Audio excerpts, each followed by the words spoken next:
He was also present, Daryl Daniels. Daniels? Yes, sir. All right, Ron, if I may before we start, may I say something? Good luck. maybe. No, go ahead. What do you want to say? Last time I was here, Your Honor, I was scared, and I lied to you. Okay. I wasn't honest. I went through this with Mr. McLaughlin, and I didn't when they wouldn't let me into my place. So I took the money. Both sets of money? Huh? Both sets? I took the money. Because I had no place to go. And I didn't know what to do. And I had medications and I was out on the street having no family and friends. And he kept pressuring me to move out so that someone else would move in. And he kept sending me emails and texts that my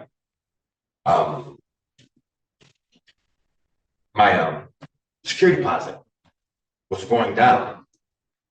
And I really didn't know what to do. And being not able to get back to my place where my stuff is. And I was scared. I truly was. And I didn't want to admit that I was afraid or something like that. You know, I thought it might make me seem like I'm weak or something like that. And I found out that makes me seem like I'm weak by not being honest. And I apologize. Please forgive me. So you voluntarily surrendered the apartment? No, I didn't surrender the apartment. No, I couldn't get back in. They had already locked the doors. I couldn't get in.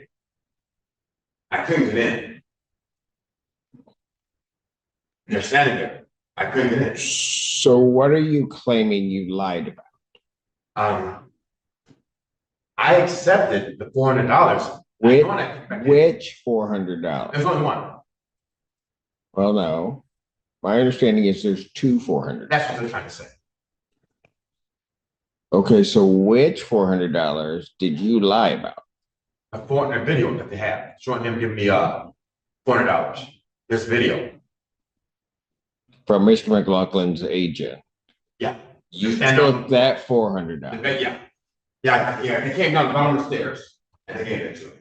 Okay, I didn't want it, you know, but well, hold on a second. Hold on, Mr. Daniels.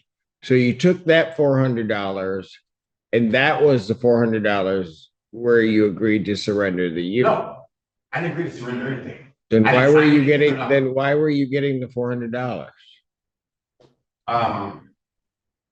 He told me, Jim said, Daryl, listen, you might as well, you know, have a place to stay in. And I agreed with him, you know, the gentleman won't have anyone. And I was like, I'm not signing anything. And it's wrong. He's like, yeah. He said, well, so I was frightened. Daniels? Yes, sir. There's this meeting that takes place. Yes, sir. You're given $400. Yes, sir. Why did they give you the $400 if it wasn't to relinquish possession of it? I wasn't relinquishing possession. Okay. I never agreed to this. Okay. All right. Then why did you take the $400? I didn't know what to do. I had no place to go. What do you mean you didn't know what to do? I had no place to go.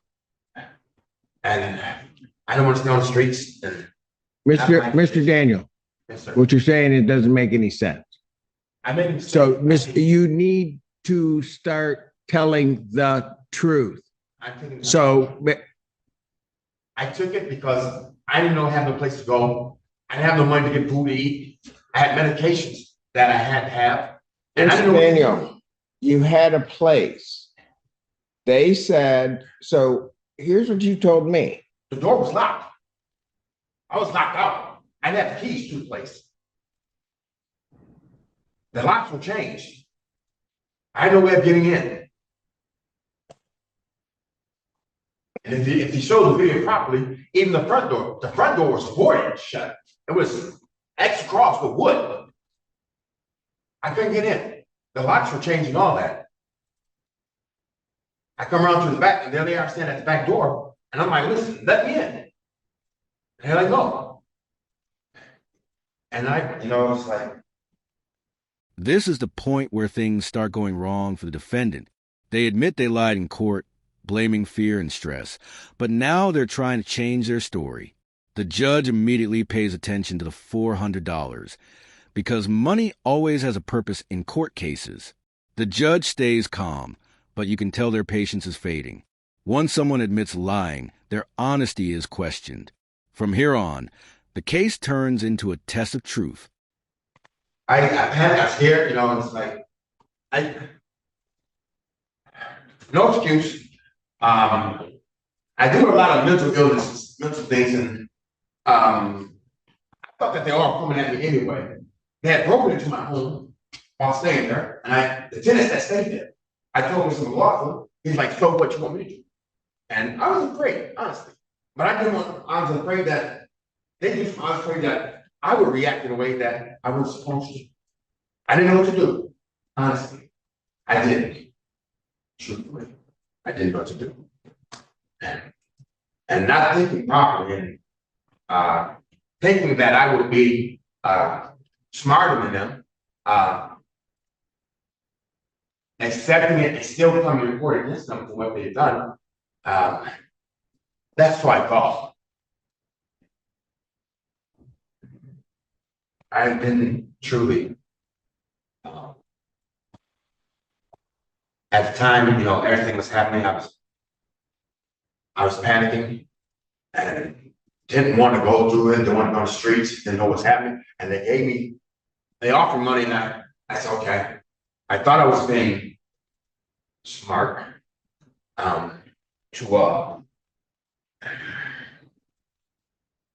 I apologize.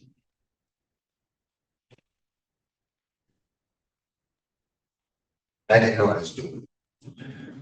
I was afraid, scared. Thought I was trying to be able to come here and tell what they were doing to me. That was wrong.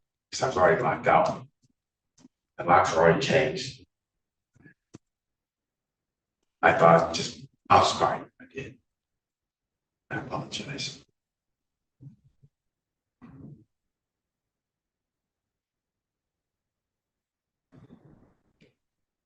Mr. Daniels, what do you want me to do now that it's been determined, well, you've admitted that you've lied? I was already, as I stated, the locks had already been changed. I was locked out.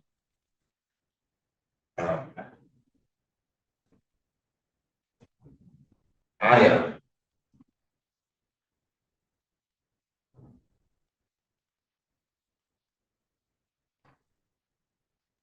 want to be treated fairly, done right, but I conducted myself like they did. Well, that's interesting. You want to be treated fairly because I treated myself like I did.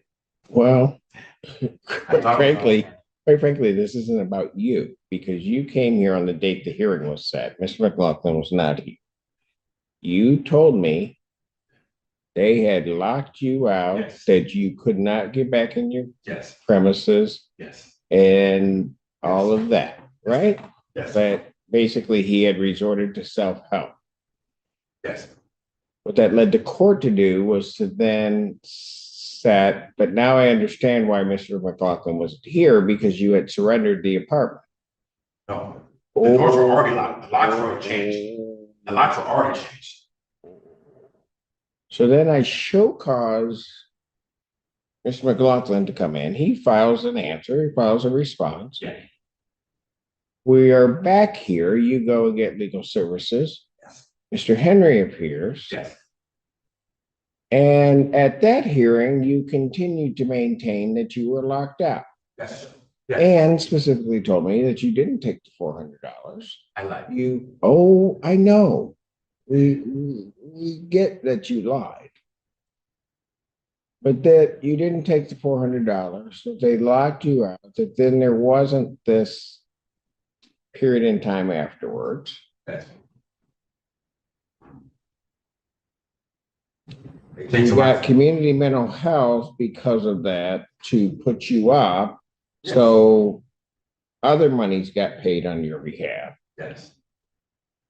They did change the locks on the door, Your Honor. I couldn't get in. The locks were changed. I couldn't get in. Tell me why I should believe you. Truly, Your Honor. Not What? not telling you the first time it came here, you shouldn't. I shouldn't believe anything understand. you are telling me. I do not believe. I understand, but I couldn't go on, after, sit back praying and think about it. And you've been honest with me, you've been fair with me all the time. And I couldn't What I do. tell you no lies. And I had to come tell you today and let you know that. I was just afraid, Your Honor. I was Afraid of what?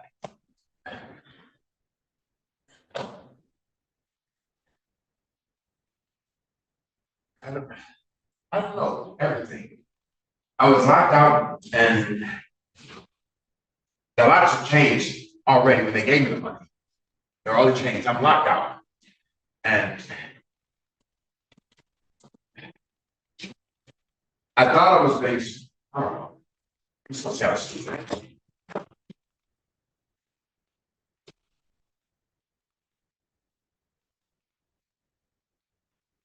Apologize. Please forgive me. I won't say anything else, that might say what else can I say. But I was being honest, I'm now I am.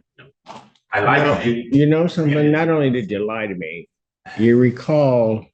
This is the kind of answer judges don't like, going around in circles. The defendant keeps saying they were scared and confused, but the judge looks at it logically. People don't give money without a reason.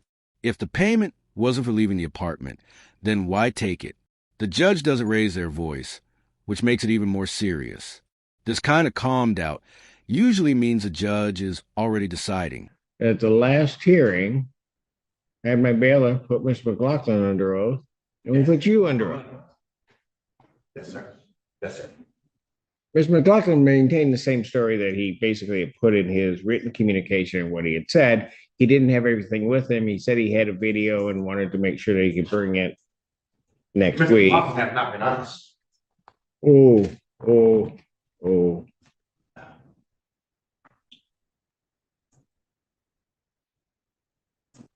Listen, why every time I called other people I was trying to move out of Mr. McLaughlin's place because I didn't like it there. You surrendered possession. You surrendered possession of No. the premises. No, sir. Yes, you did. No, sir. Yes, you did. That's why you took the $400. Your Honor, as I stated, the locks already changed before they gave me that. The locks already changed. I don't believe you. I know you would. That's why I have to tell you the truth. The locks are already changed. You know something? Here's Video, go. show you the video. Be quiet. Pardon? Be quiet.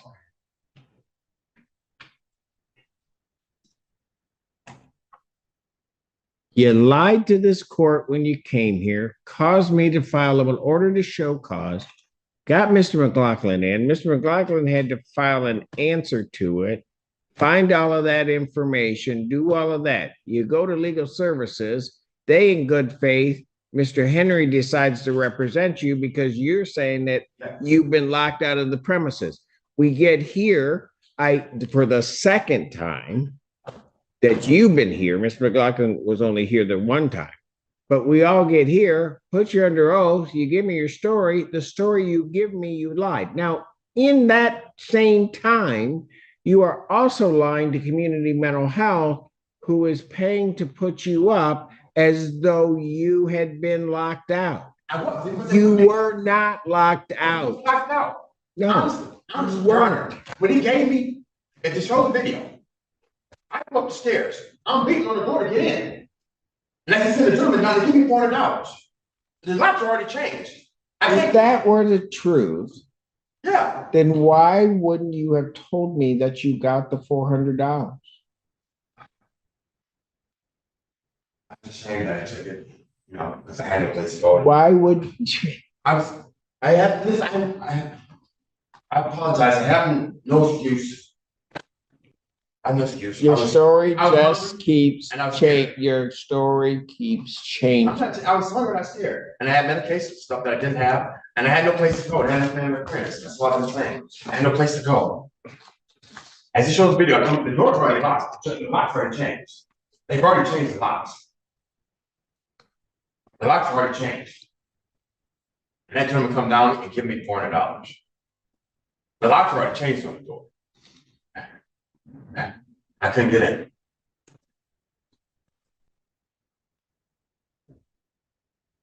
Go ahead, you tell me everything you want to tell me. That's all. Because I don't want you to ever say I didn't give you a chance to tell me. I told you everything. The locks are already changed on the door. When he came down, he gave me the $400, sir. And I don't believe And you. I took it. And I don't believe you. I think that what happened here is you took the $400. That be quiet says everything. At this stage, the judge no longer trusts the defendant. Too many different stories, changing timelines, and admitted lies have built up. Judges don't give trust back once it's lost. Now, the court sees this as a defendant's own mistake, not them being treated unfairly. And when a judge says they don't believe you, the result is almost certain. Voluntarily moved, which also then makes sense with what Mr. McLaughlin was saying and what he has in writing, that he agreed. You know what? I am not going to sit here and try to overtalk you, because if you keep interrupting me, you're going to be going with my bailiff. Am I clear? Yes, sir. I'm not in an aggressive position. I'm not being that way. So, I'll leave it if you want me to.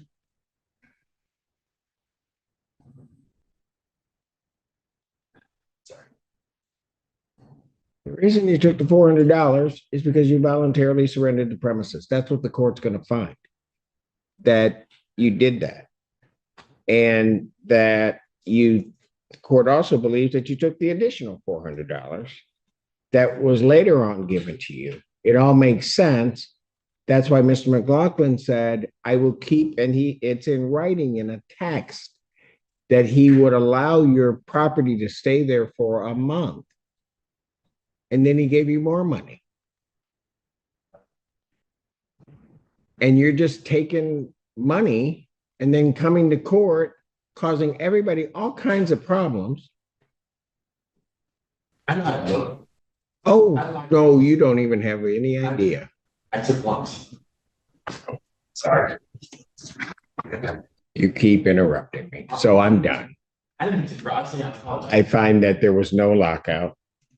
I also find that he voluntarily surrendered the premises. Mr. Henry, I know this is embarrassing for you because you came here representing your client, believing that all of this had happened.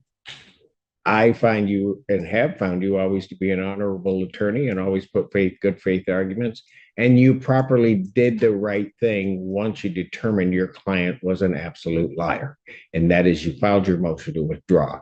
So prior to entering what I'm entering, I'm going to grant your motion to withdraw, find that it's surrendered. This case is dismissed, but you are entitled to possession of the premises. Oh, yeah. It's yours. He gave it up. You want to know what? You keep it up. What did I tell you? You think I'm kidding? Do you think I'm kidding?